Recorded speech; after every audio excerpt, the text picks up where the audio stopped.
White Bulls BBQ, the best damn barbecue ever.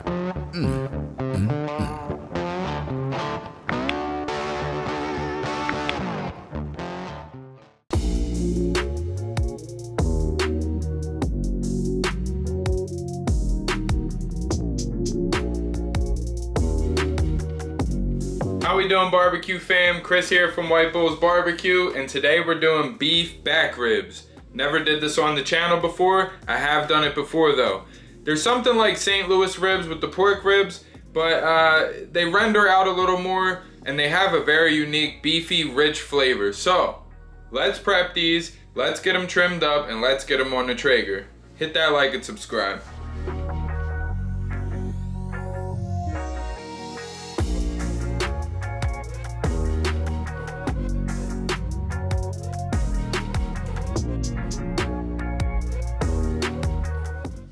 Okay, so we have beef ribs here, beef back ribs to be precise. And usually, guys, I would take a lot of this fat off the top or whatever the case, but beef back ribs, as you can see, are really not that thick. Super marbled, but not that thick, and sometimes a rare find. So we're actually gonna leave this membrane on. Just like beef ribs, when you get them, you know, as dino ribs. So we're actually gonna leave that on, but we're gonna score it.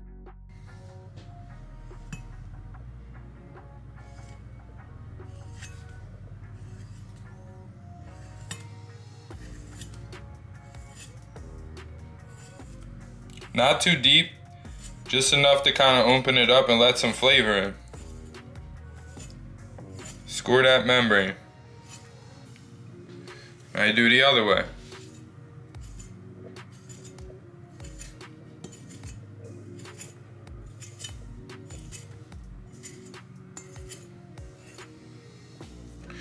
All right.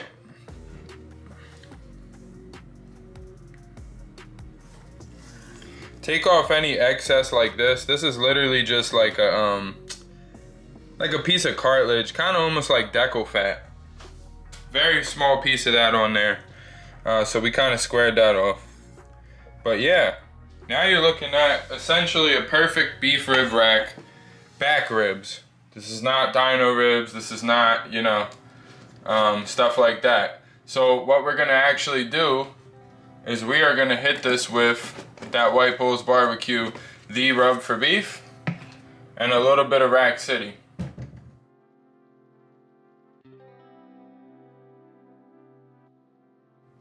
These are always found at whitebullsbbq.com.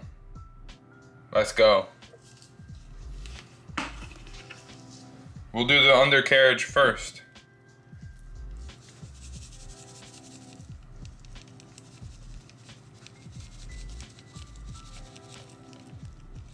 Very lightly dust it.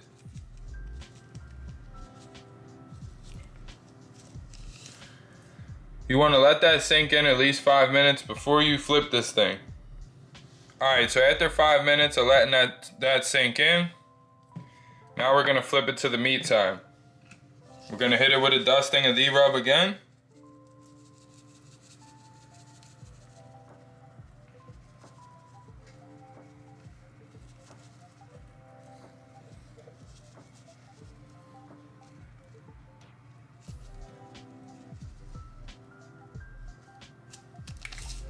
Looks pretty good.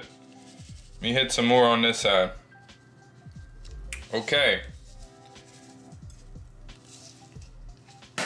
Hit it with a light layer of Rack City.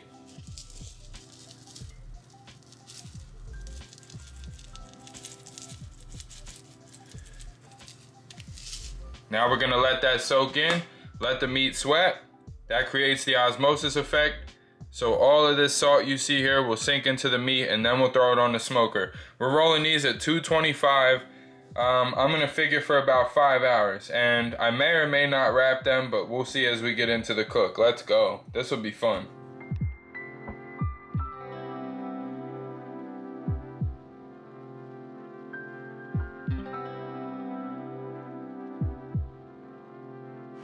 So after an hour at 225, it's time to spritz these beef back ribs. Let's take a look and spritz them with water.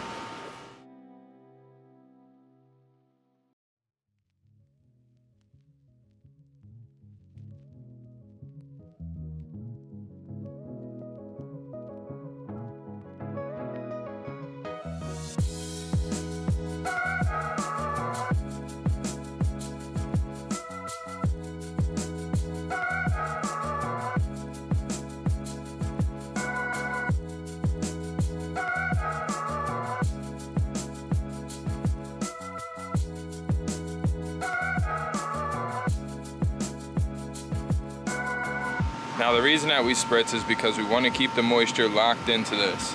So every hour we're gonna spritz these. I'm thinking somewhere around the 3-hour mark, we're gonna wrap them in foil, meat side down. We're gonna kind of treat them like St. Louis ribs.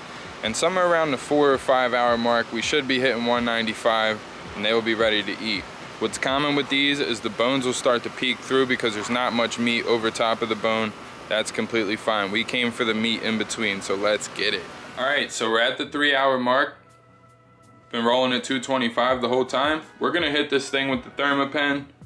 We're gonna see where that temp's at. I'm guessing it's probably somewhere around 165-ish. I think we're gonna wrap these for an hour in foil like we do with baby backs. And then we're gonna throw them back on for 1 more hour.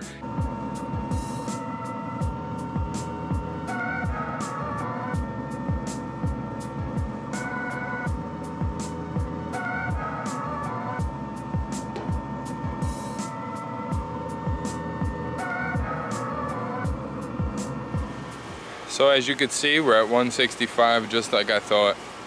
We're about to crank this to 250, wrap it for an hour in foil, and then unwrap it for another hour. And we're gonna glaze it really lightly and kind of let it tack up, and we're gonna have some beef candy at the end. We're going for 195 internal. Let's do this. All right guys, so it's a 3-hour mark. We're gonna crank this at 250 and wrap it in an hour for foil. I added a little bit of Worcestershire and teriyaki to the foil. Just a little. So let's get these ribs out. Let's throw them in there, wrap them up nice and tight, let it rock at 250 for an hour, and we'll be back. All right, so this is the 4-hour mark. We've had this thing wrapped for an hour at 250. It's time to go check it, take it out of the wrap, probe it, and then see where we go from there. It's probably gonna be about another hour, crank it back down to 225, and we're gonna have that butter on deck.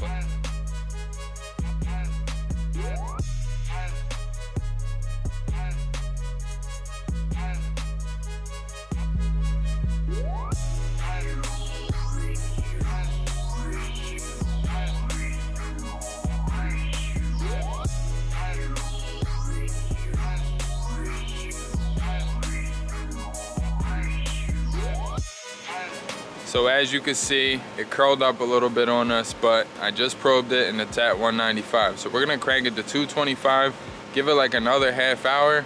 I think an hour would be too long. So we're gonna let it smoke up a little bit, kind of regain its composure. Then we're gonna pull it off, see the end result. Let's go.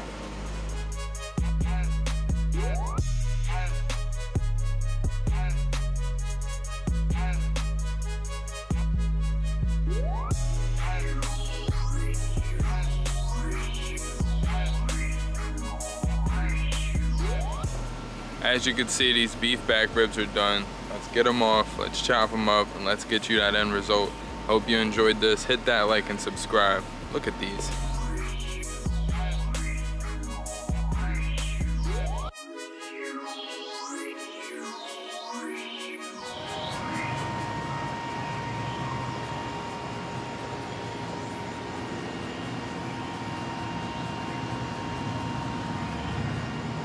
Look at the bark, guys. Woo! Barkamania. All right, got it down strong.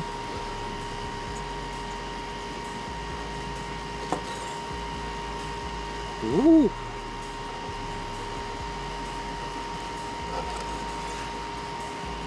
Oh yeah.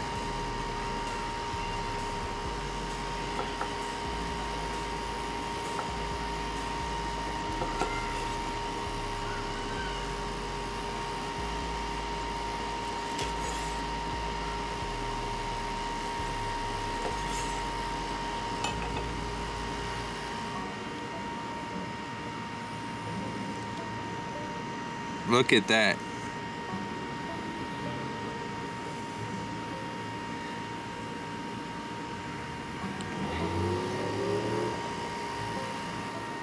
This recipe is fire.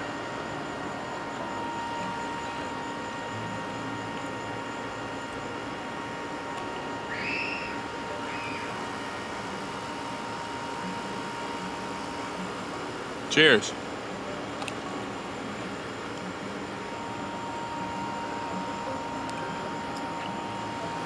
Alright, so in conclusion, are beef back ribs as good as beef dino ribs? No. Are they as good as beef chuck ribs? Hell no. Are they still delicious for like 10 bucks a rack? Absolutely. If you haven't tried this yet, try it just like this. Walk you right through the recipe. Thanks for watching, and I'll see you next time. White Bulls Barbecue, the best damn barbecue ever.